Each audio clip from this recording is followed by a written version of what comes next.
Welcome to Conscious TV with Tom and Ramon. We're going to go through a short little show here and let you get to know us. So how you doing tonight, Ramon?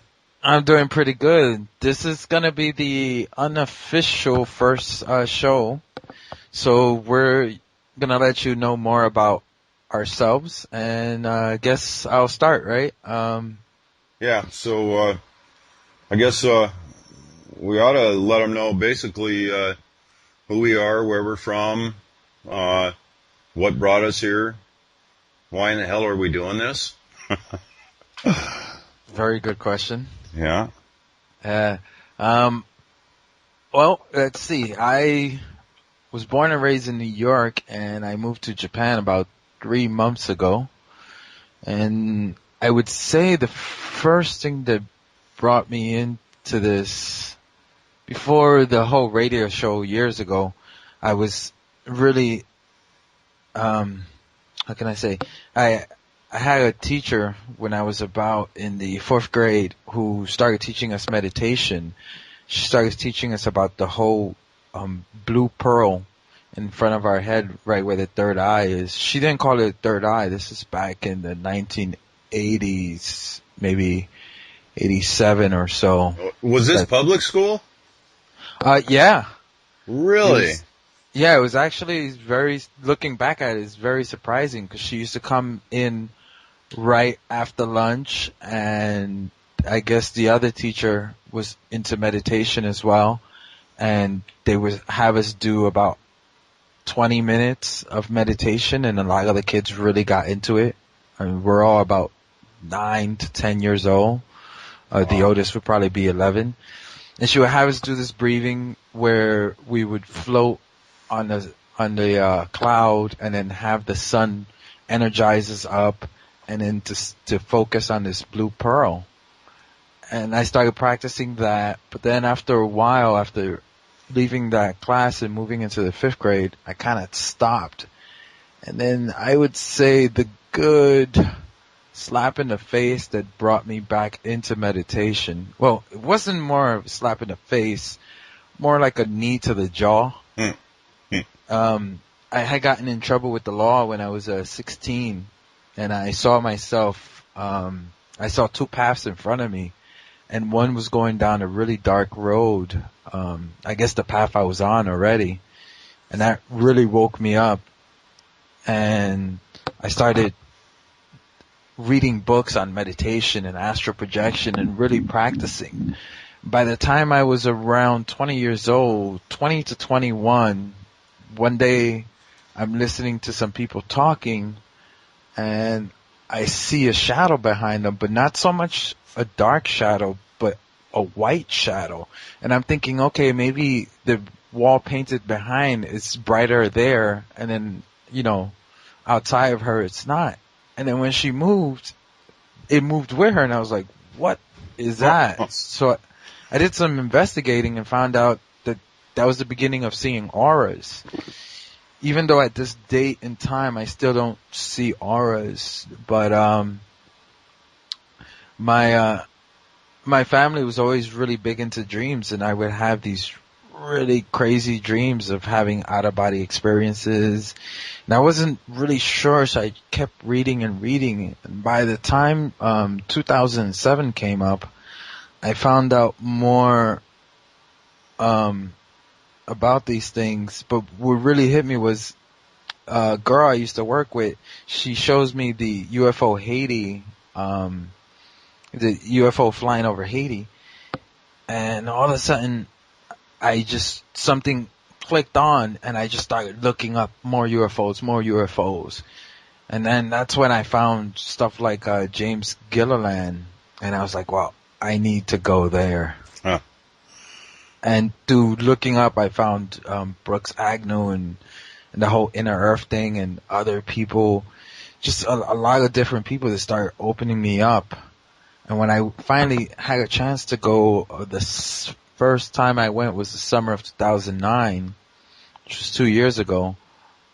I was just shocked that there was actually a place where people went and spoke about this freely, where usually I didn't speak about this freely because you get laughed at. Right, right. Whether the spiritual side or anything that's outside of the box, I don't really talk with my friends because they're just gonna laugh and joke about it and not really get into it. And there I was introduced to Kunlun, which just blew my mind. This ancient practice, which that stuff is something else, isn't it? Yeah, it's amazing. It's just so powerful. And it's very simple. The techniques of breathing, and just being in the moment.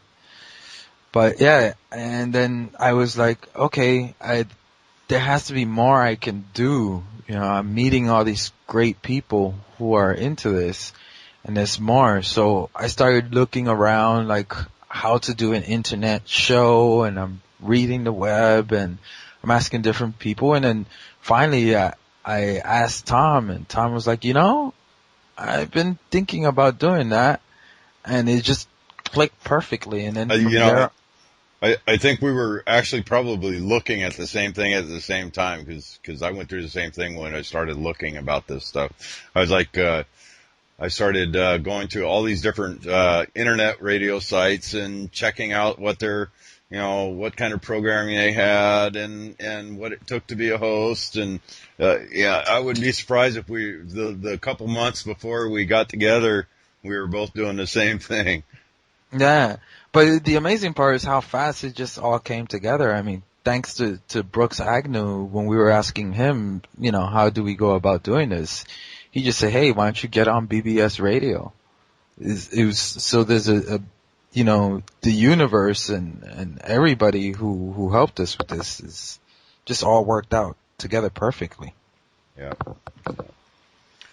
So, okay, we want to know, what kind of a religious upbringing did you have? Was there any kind of religion there in your childhood? Yeah, there was a confliction, a huge confliction, and I'll explain that. On my father's side, it was very Baptist. It felt more like Jehovah's Witness, but it was Baptist.